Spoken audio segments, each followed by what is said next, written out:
میرے خیال میں ایسی بات نہیں ہے. اس کا اصل سبب وہ یہ کہتے ہیں کہ ہمارے امام حضرت شیخ الہند دیوبند کے رہنے والے تھے. دارالعلوم دیوبند کے صدر مدرس تھے اور اپنے زمانے میں سب سے بڑے عالم تھے. لیکن انگریز کی دشمنی ان کے رگ و ریشے کے اندر سرایت تھی. پھر انگریز نے ان کو پکڑا اور پکڑ کر ان کو مالٹا کی جیل میں بند کیا اور 4 سال وہ وہاں رہے. انہوں نے ہندوستان میں انگریز حکومت کے خلاف سب سے پہلے وہ آدمی ہیں جنہوں نے افغانستان کے اندر آزاد ہند حکومت قائم کی تھی، جس کا صدر مہاراجہ پرتاپ سنگھ کو بنایا تھا اور مولانا برکت اللہ صاحب بھوپالی کو وزیر اعظم، اور ان کے شاگرد حضرت شیخ الہند رحمۃ اللہ علیہ کے شاگرد یہاں کے پڑھے ہوئے مولانا عبید اللہ سندھی رحمۃ اللہ علیہ کو وزیر خارجہ بنایا گیا تھا. یہ جو اس وقت طالبان ہیں، یہ حضرت شیخ الہند رحمۃ اللہ علیہ کی تحریک سے جو لوگ جڑے ہوئے تھے آزادی ہند کے لیے اور آزاد قبائل کے اندر کام ہو رہا تھا، یہ ان کی اولاد یا اولاد کی اولاد ہیں. اس لیے یہ اپنا امام ان کو بناتے ہیں. یہ کہتے ہیں کہ وہ ہم جس طرح انہوں نے اپنی ساری زندگی ملک کی آزادی کے لیے، یعنی استعمار غیر طاقت کے چنگل میں ملک پھنسا ہوا تھا، آزادی کے لیے کام کیا تھا، اسی طریقے پر ہم بھی ان کے راستے پر چل رہے ہیں. بس اتنی بات ہے. باقی یہ کہ وہ دیوبند کے پڑھے ہوئے ہیں، ملک کی آزادی سے پہلے لوگ تو پڑھتے تھے، مگر میں جہاں تک جانتا ہوں آج اس وقت اس میں سے کوئی زندہ نہیں. یہ لوگ وہ ہیں کہ ان کے پڑھے ہوئے ہیں، ان کے شاگرد ہیں. لیکن اصل بنیاد یہ ہے کہ وہ یہ کہتے ہیں کہ جس طرح انہوں نے اپنی جان کو قربان کر دیا اور شاگردوں کی فوج کھڑی کر دی، جنہوں نے 10 سال جیلوں کے اندر گزارا اور ملک کو آزاد کرایا ہے، ہم بھی اپنے ملک کو غیروں کے تسلط سے آزاد کرانے کے لیے کام کر رہے ہیں. تو گویا کہ جو لائن انہوں نے دی تھی اور اس کے اوپر وہ زندگی بھر کام کرتے رہے، ہم بھی اسی لائن پر چلنے والے ہیں.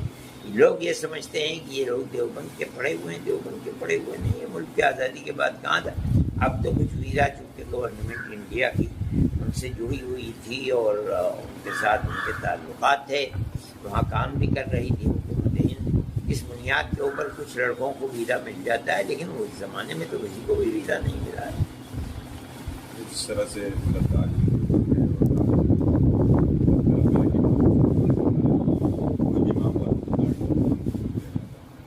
اس میں مطلب کس کا رول میں نہیں جانتا ہوں کون لوگ یہ لوگوں کے سامنے ہے. پرستی کی ہوا چل رہی ہے. یہ کہا جاتا ہے کہ دارالعلوم دیوبند دہشت گردی کا اڈا ہے، لیکن ہماری تو تعلیمات کھلی ہوئی ہیں، 24 گھنٹے دروازے کھلے رہتے ہیں. جب ہم پڑھاتے ہیں تو ہمارے اسبق میں کوئی بھی عادل آ جائے، کوئی بھی چیز نہیں ہے. اور سبق کو سن لیں. ہم کیا کرتے ہیں رات اور دن، کتنے لوگ ہیں جو ہمارے ساتھ رہتے ہیں اور گورنمنٹ کے حکم پہ رہیں، ہمیں تو کبھی بھی کوئی پرواہ نہیں ہوتی تھی. کہ ہم جو سبق دیتے ہیں وہ میل ملاپ کا مذہب سے اوپر اٹھ کرتے ہیں. ہر آدمی کے ساتھ میل ملاپ کا ہمارا وہ ہے. ہم نے تو کبھی کوئی ایسی چیز نہیں لے. لوگ کہتے ہیں کہ یہ مرکز بنانے جا رہی ہے گورنمنٹ، کیا کر رہی ہے، کیا کر رہی ہے. ہم کہتے ہیں گورنمنٹ کو اختیار ہے، ہمارے اوپر اس کا کوئی اثر نہیں پڑتا. جو ہم پڑھاتے ہیں وہ 14ویں رات کی چاند کی طرح روشن ہے. جس کا جی چاہے آئے ہمارے سبق کے اندر بیٹھ جائے.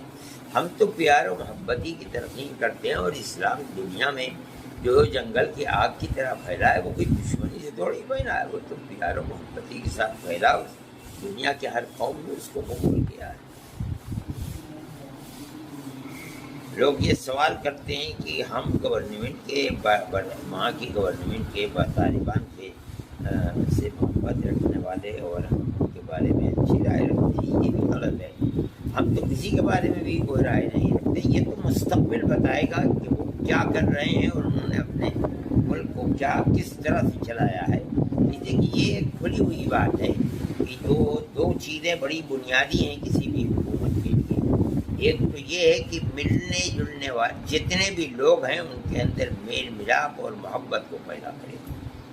آپس میں دشمنی کو جنم دینا یہ کوئی چیز نہیں ہے. میل ملاپ کسی بھی طبقے کے اندر، اقلیت اور اکثریت کے اندر، ان کے ملک میں بھی اقلیت اور اکثریت ہے، اگر وہ ہر اقلیت کے فرد اور اکثریت ایک ہی پیمانہ رکھتے ہیں، کسی کے حق کو نہیں مارتے بلکہ ملک کی ترقی کی سطح کے اندر معاشی اعتبار سے، تعلیمی اعتبار سے، رہن سہن کے اعتبار سے اگر ایک پیمانہ ہے، دو پیمانے نہیں ہیں، ہم ان کی تعریف کریں گے. اسی طرح سے اگر ملک میں وہ امن و امان قائم کرتے ہیں، ہر آدمی کی، چاہے وہ ان کا اپنا ہے یا اقلیت کا فرد ہے، عزت بھی محفوظ ہے، مال بھی محفوظ ہے، جان بھی محفوظ ہے. اگر وہ اس طریقے پر چلتے ہیں ہم تالی بجائیں گے، ہم کہیں گے بہت اچھا ہے. اور اگر اس طریقے پر نہیں چلتے تو دنیا ان کی مخالف ہوگی، ہم بھی اسی رائن کے اندر کھڑے ہوئے ہوں گے. اچھا حضرت، ایک سوال وہ ہے کہ جب دارالعلوم سے پوری دنیا میں لوگ پڑھ کر گئے، دنیا میں سوچ کو مطلب کہنے کا طالبان سے ہی جوڑنا دیوبند کو، یا اور کسی نہیں، دنیا میں جو لوگ گئے ہیں پڑھ کر کے وہ اپنا کام کر رہے ہیں.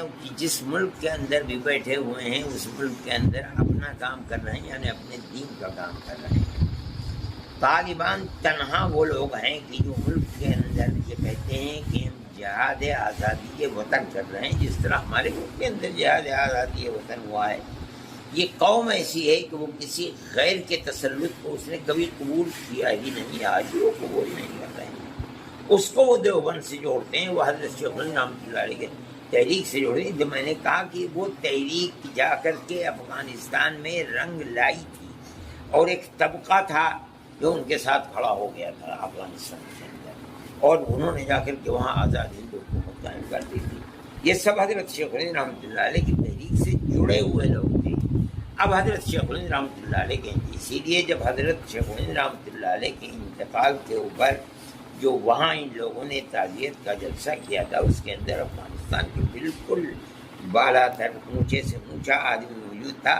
تو اس وقت کے جو حاکم تھے انہوں نے کہا تھا کہ شیخ الہند نہ تما کر آ رہا تمام کنم. جس چیز کو شیخ الہند پورا نہیں کر سکے اور دنیا سے چلے گئے، میں اس چیز کو پورا کروں گا. آج اس کا پھل دیکھنے کو آ رہا ہے. وہ قوم کھڑی ہو گئی، لیکن وہاں اقلیت اور اکثریت ہے. کہ یہ جو لوگ طالبان جن کو کہا جاتا ہے، یہ سب پشتو بولنے والے ہیں، جو جنوبی افغانستان کے ہیں. شمالی افغانستان جو اوپر ہے اور روس کی ریاستوں سے ملتا ہے، تاجکستان اور اس کے درمیان میں تو صرف ایک دریا ہے، ادھر تاجکستان ہے، ادھر افغانستان ہے. یہاں کے لوگ فارسی بولنے والے ہیں. ہمارا ماننا یہ ہے کہ حکومت کامیاب جب ہے جب ان دونوں کے درمیان میں ایک پیمانہ ہو، دو پیمانے نہ ہو. جب یہ صورت ہوگی تو ہم کہیں گے کہ حکومت کامیاب ہے. اور اگر یہ نہیں ہوتی ہے تو ہم سمجھتے ہیں جیسے دنیا کی حکومتوں کے اندر اکثریت اقلیت کے حقوق کو مارتی ہے، یہ بھی مار رہے ہیں اور کہتے ہیں کہ اسلامی انقلاب ہے. یہ اسلامی انقلاب نہیں ہوتا. اچھا، ہم حضرت یہ بھی دیکھ رہے ہیں کہ ہندوستان کی میڈیا ہے جو اصل چیز ہے، وہ قرار ہوا ہے طالبان سے امریکہ کا. طالبان پہ ہندوستان کی گورنمنٹ نے سائن کی، اس چیز کو نہیں بتا رہی.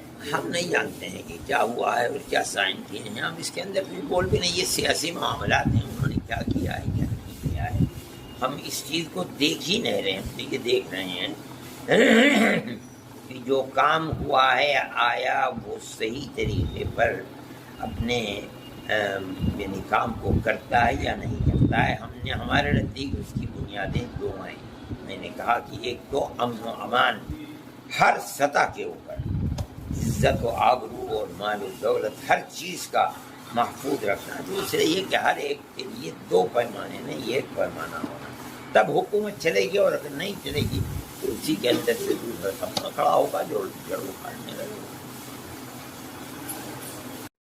آؤ دنیا کو بتلائے ہم ایک زندہ قوم ہے، طرز عمل سے یہ دکھلائے ہم ایک زندہ قوم ہے. آؤ دنیا کو بتلائے ہم ایک زندہ قوم ہے، طرز عمل سے یہ دکھلائے